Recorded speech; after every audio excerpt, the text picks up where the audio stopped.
Well, hey guys, and welcome back to the Mancast. Welcome to the Mancast. We are here and we are jumping into another topic. You know, Tim, one of the things that I've been on staff for 12 years now, and this has been a value of ours since I've been on staff. But we have this thing in our handbook that says we value obedience to God. Yep. So we embrace risk and we accept failure.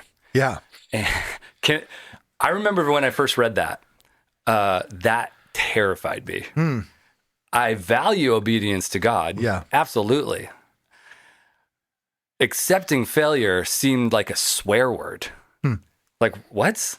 We can't accept failure. Like, there shall be no failure whatsoever. That's kind of how it was ingrained in my brain. And then you kind of pick at that a little bit more and you're like, well, why don't I like failure? And then you get into some really icky feelings about why I don't like failure. Like failing, yeah. Can you talk a little bit about maybe a couple of things? Where did the value come from? And then why is failure such a thing for us? Like we hate the idea of failure in our culture. Yeah, that came, I think, the early days of just even how I'm wired and even my early days of vocation and ministry were really about, I think that value I had it written down something like, we are risk takers, entrepreneurs, those kind of things. Yeah. And if you read anybody who's an entrepreneur, you're kind of wired that way, like failure's par for the course. Sure. Failure is the way it happens. And as I started working with people, and this is the thing you learn is the way you're wired is not the way other people are wired. And as God began building a team around us, I had a lot of driven people. Like Jonathan, you've always been very driven. But I especially noticed it, I think, in different generations. And I don't mean to be the old guy, but this is one of the things I just kind of noticed in millennials and down. I don't think anybody's ever been like, let's fail. But it's become an abhorrent idea. Like failing would be the worst thing in the whole. That's the end of the road. It's the whole world. And the result of that is it actually paralyzes you to take the risks. And if you pull it back even further, if we're really going to be followers of Jesus, the whole game of being a disciple of Jesus is obedience.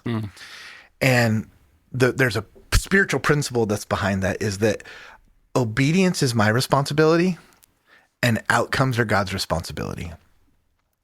And so when we know we're supposed to be obedient to God, but we think I'm going to fail, what we're actually doing is we're saying, God, I don't trust you enough. And we're saying, I'm going to be God. And what I've learned in my life is there's a lot of things that God's asked me to do and I fail. And that's not a lot of part of people's theology or understanding of God. Like if God works together all things for the good of love, those who love and trust him. And if God, he'll give me everything I need for godliness and righteousness. And if God said it, it will be delivered. But man, the God I know, what I read the scriptures is scriptures are filled with men and women who failed timelessly. Yeah. And the other thing is, they didn't even just fail, but their timeline was different than God's timeline. And when we think of failure, we think of like, if it doesn't happen tomorrow, I've failed. Like what did he do with Abraham? God says, oh, I'm going to turn you into a great nation. They're childless. He's like 80 years old. 10 years go by, nothing. All right. Hey, let's take this into our own hands. He has Ishmael. And then, okay, Isaac finally comes, and then like God challenges him and says, I need you to be obedient and sacrifice him. Like what do you do? That's the life of a disciple, is obedience to God. And I think in our culture and our way of thinking, obedience, if it doesn't work, then did God really ask me to do that? Yeah. Ooh. If it doesn't work out, did God really ask me to? How do you wrestle with that question? That's a good question. So, I think even you say that, I think a couple of things, Anna and I have talked about this. So we tragically, Anna has given birth to 2 stillborn children that we've had. And I remember part of our grieving process with that and some counseling and things that we had to go through, because it's just really sad. Like holding your lifeless child is a rough situation. But I remember one of the things that we just kind of wrestled with was like, God, why would you give this child life in the womb and then take it away? And I don't remember who it was, but I think it was some godly counselor just said, so because it didn't produce what you wanted, does that mean that God's not good and didn't start that life? Oh, wow. Yeah. And I had to wrestle with that. It's like, no, I know God is good and we live in a broken world. So I can't make a judgment on, it didn't go the way I wanted to go. Mm-hmm. You know, there's still days, I remember, there's still days I think about like big moments in our kids' lives. I think like, oh, we'd be graduating another kid. I remember driving around the minivan one day, I look in the rearview mirror and I'm like, oh, there's 2 kids that aren't there. Like just, you know, those are moments. It's sad. It's grieving. It's tragic, but we were obedient because really God's mandate is to be fruitful and multiply. Yeah. So does that mean that the outcome of the life of my children, if they don't live to a ripe old age, is that a failure of my obedience to God? Wow. No. I've thought about this a lot. And even I work with church pastors and people who've planted churches and they try a church and it dies. And I remember sitting with a lot of guys like, we failed, we planted this church. I go, did God ask you to plant the church? Yeah. Did God tell you to, were you obedient? Yeah. Did you do what you were called to do? Okay. You're good. You didn't fail. You were obedient. Yep. And obedience is the spiritual measure, not outcomes. Yep. So we value obedience to God. So we embrace risk and we accept failure. That's good. And if you don't, because then there's this question, I think, Trenton, you were even talking about this. Trenton's back doing the recording of this production. Is one of the questions we talked about was fruitfulness or faithfulness. Mm-hmm. And we're called to be both. We're called to be fruitful and faithful. But also the scriptures is, God says, unless a seed falls from the ground and it's planted, there's all these metaphors throughout scripture. It's no one can make that seed grow. As a farmer, as someone, we're responsible to be obedient to plant the seed.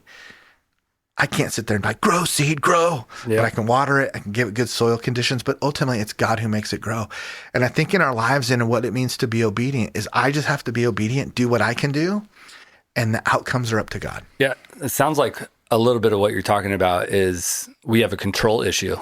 Ultimately, that's what it comes down to. We want to be able to manifest it. We want to be able to make it happen. And so if you unpeel that, like, why do we have the control issue? Well, that's been a human problem, and that was ultimately in the garden. Yeah. Did God really say that? I want to be God. That's what Adam and Eve ultimately said. They said, God, I'd rather be my own God. Yeah. And we still make that decision all the time. But I think there's some unique challenges. So that's been a human problem, but I think there's some unique challenges in the modern world we live in, especially social media, all these kind of things. We were just talking about this, that like the statistics of kids who dance at like high school dances, they go, or people go to nightclubs, but they don't dance. And some research is coming out about this, that reason people don't do it is because everything's filmed. Wow. And so if you see somebody taking a risk, like, do you remember being in a middle school dance? Oh, yeah. And it's like, your heart is beating, you're sweating profusely, and you're like, I need to go talk to that girl and ask her to dance. And it's the most courageous thing you could ever do. It's like the 50-mile race across the gym to walk across there. Like, hey, would you want to dance? And she goes, disgusting. No. Yeah. And you walked away.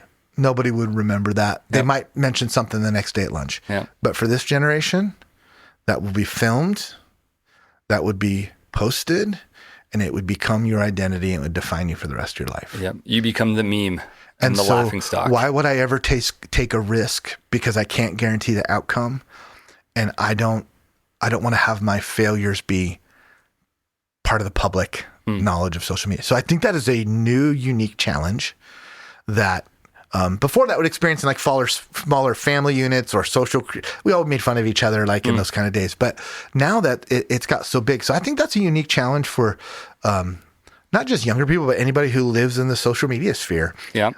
Where the fear of my failures are going to be someone's entertainment. Yeah. Even in there, I hear a little bit of a mix-up of maybe identity of like, if we are rejected or if we fail, I am a failure. And if I am a failure, you get all the things that go with that. I'm worthless. I'm no good. I'm never going to amount to anything. Nobody's going to care about me. Nobody's going to love me. The list goes on. So then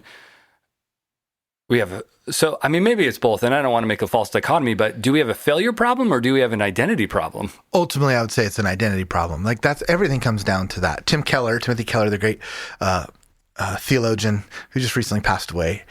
Somebody asked him, he was in his 70s and he planted a church in New York City in the early 80s.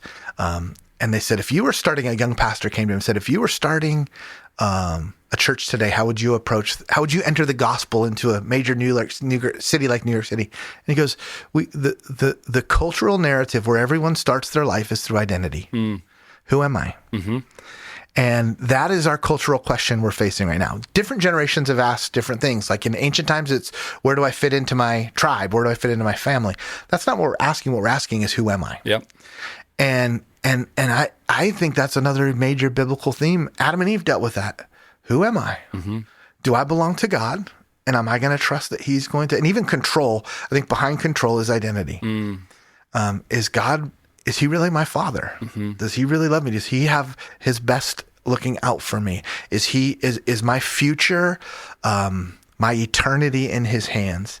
And so it makes it challenging, but I'm scared. I'm not scared.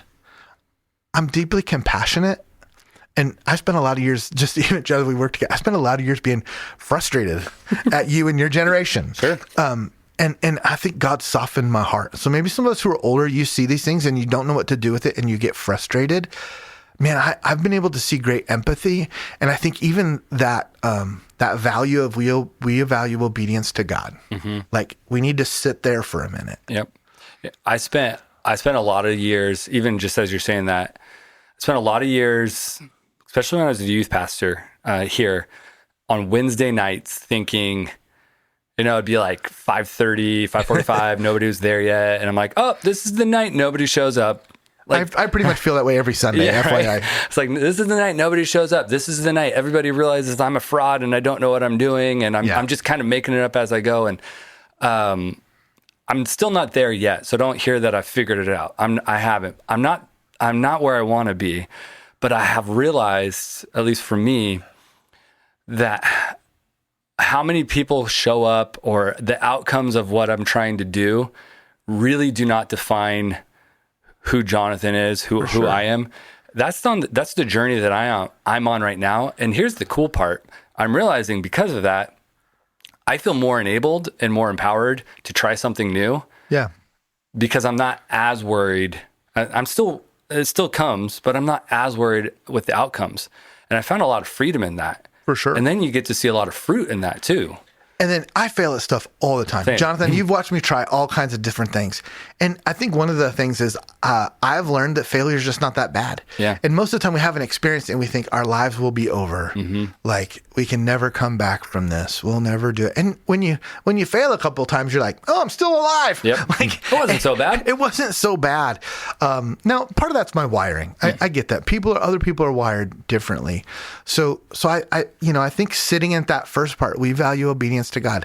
That has to be the real thing that you wrestle with. Yeah. And maybe it can only be failure if you refuse to learn something from what didn't work. For sure. If the old saying, I think it's Albert Einstein, but like insanity is doing the same thing over and over again and expecting different results. So if you try something and it doesn't work out or it fails, what did you learn? Like reverse engineer it and try to figure out how do you do it differently? How do you get a different outcome? So even Proverbs 24:16, for though the righteous fall 7 times, they rise again, but the wicked stumble when calamity strikes. Mm-hmm. So this is even in the Bible, right? This is wisdom, practical wisdom for life, that you're going to stumble, you're going to fail, and we're not even talking about moral failures. We're not talking like you're going to fail in business. You're going to try to raise your kids and you're going to fail things. You're going to have ideas and dreams and some of us are single for a long time because we don't have the courage to ask somebody out because we got rejected at one point, right? And so those rejections define us. And I think we have to have a different idea. And here's even what Proverbs says is our failures, our falling 7 times, they rise again.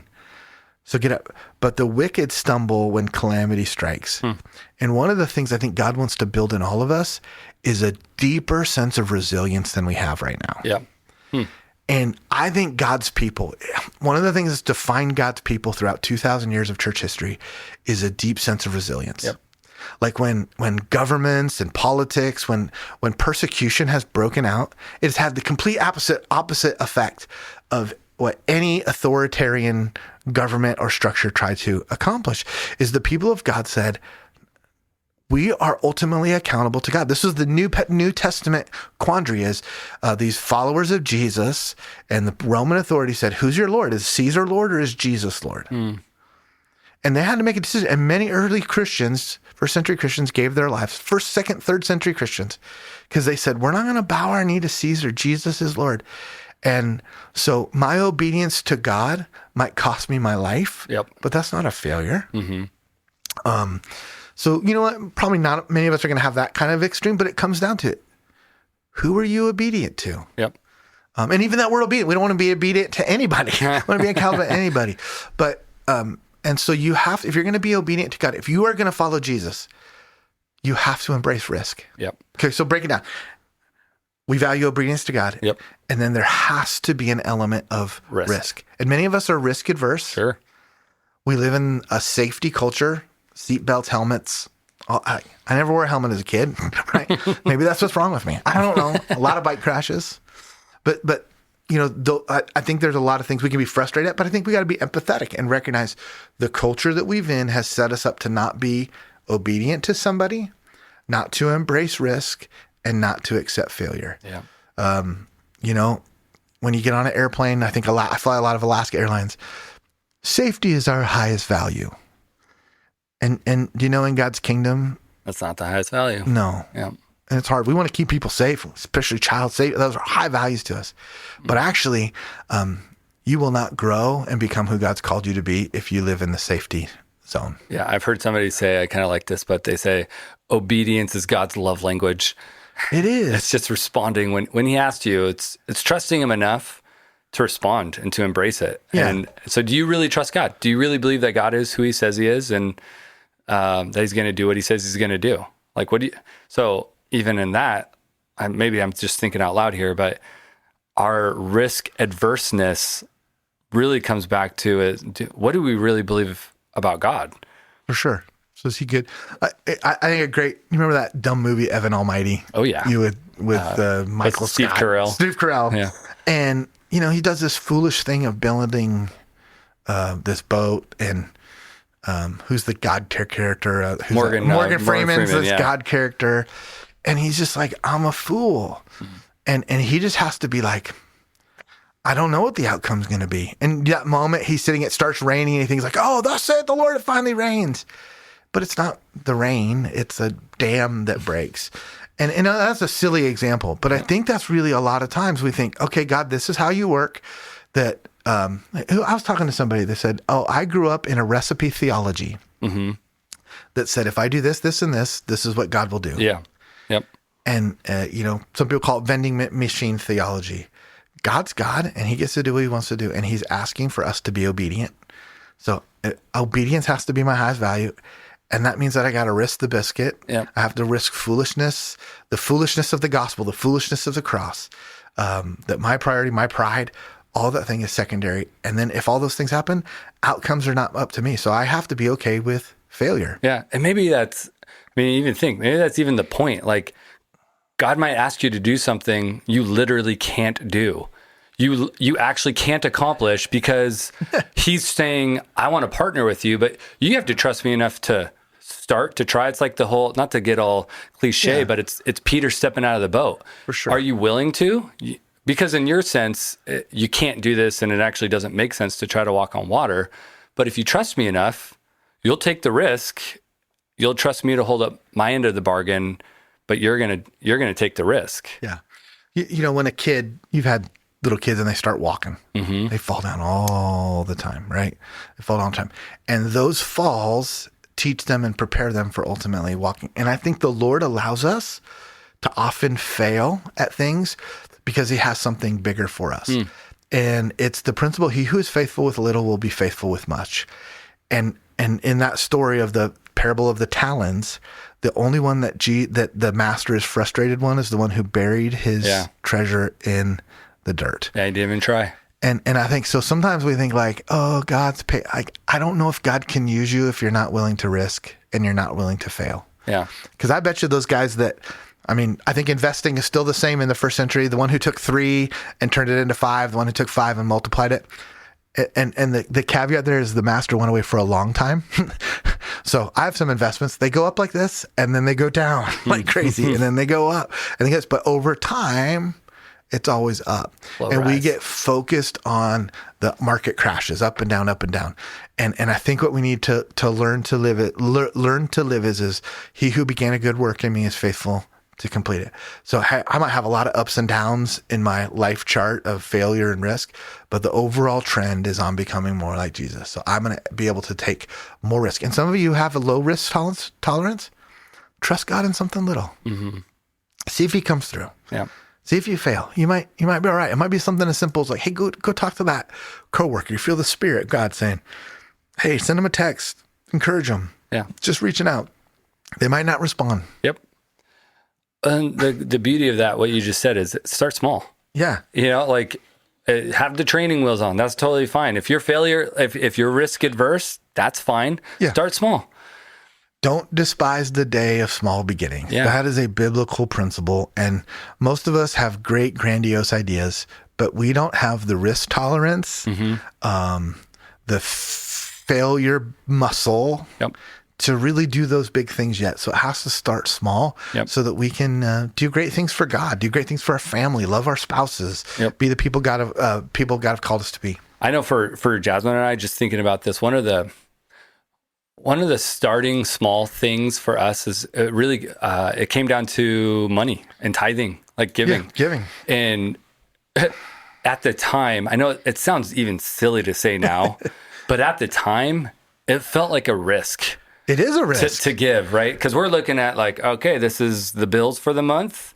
This is what we have to pay. This is what we're bringing in. To give anything away is like, how do we do that? I'll say over the journey of Jasmine and I just saying, all right, Lord, we're going to trust you. We're going to do the risk. We're going to take the risk. I don't even have time to go on the stories. I'd love to talk with people if you want to talk with me about it. But the cool ways in which God has come through, because there was a risk, and it seemed like a small risk at a time. It was a small risk, but more and more and more, God has showed up, and it's like, it doesn't seem, now it even feels silly to say because it didn't seem like much of a risk at the time. I love you brought up money, because this is the one place that God says, test me in this, in Malachi, test me in this. And see, I triple dog dare you. This is what God's saying. And see if I'm not faithful and just. Bring your tithe in. Give. Generous. Some of you, we were just even at a marriage thing last night. We talked about money. I didn't even have time to talk about money. But like, it's so important. Like generosity. If you really trust God, I think that's the principle is this. It is money is one of these practical areas to say, do you really trust me? Yep. And we live in a world where there's lots of resources most of the time. So we don't have to trust God to like, God, would you make it rain so the crops will grow? Because if the crops don't grow, we're all going to die. My family's going to starve to death. Yeah. Not many of us are living subsistent farming lives.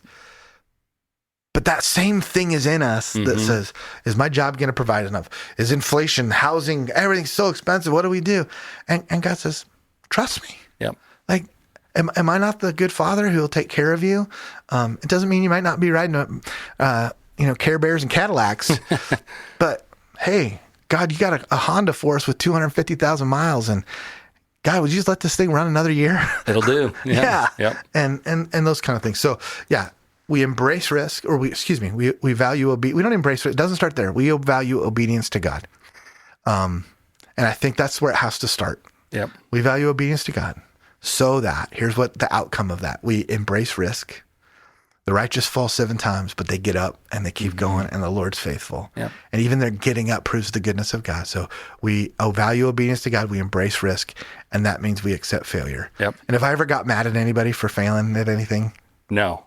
What if I got mad at people for The only time you ever get mad is when we don't embrace risk, when we don't even try. When you bury your talent. Yeah, when we bury the talent. Yep. And right. I just had a great conversation with someone from our team just a couple of weeks ago about that. And it's real. Like, it's real. So we had to I was deeply empathetic and not frustrated of like, hey, I get it. It's scary. You've had some past hurts in your life. Yeah. Mad's not a fair word, by the way. Maybe frustrated. You'll call us out. You'll challenge us. I used to get mad. I don't get mad anymore, but it's like, hey, I think you can do better. Yeah. No, that you can't do nothing here. Yep. That's one of our things is you hold us accountable. The one option you can't do is do nothing. Yeah. So, all right, guys, if you value obedience to God, you can embrace risk and accept failure. In your marriage, in your life, in your career, everywhere. Transferable. Thanks for tuning in. We appreciate you guys. Mancast out. Love you, believe in you guys.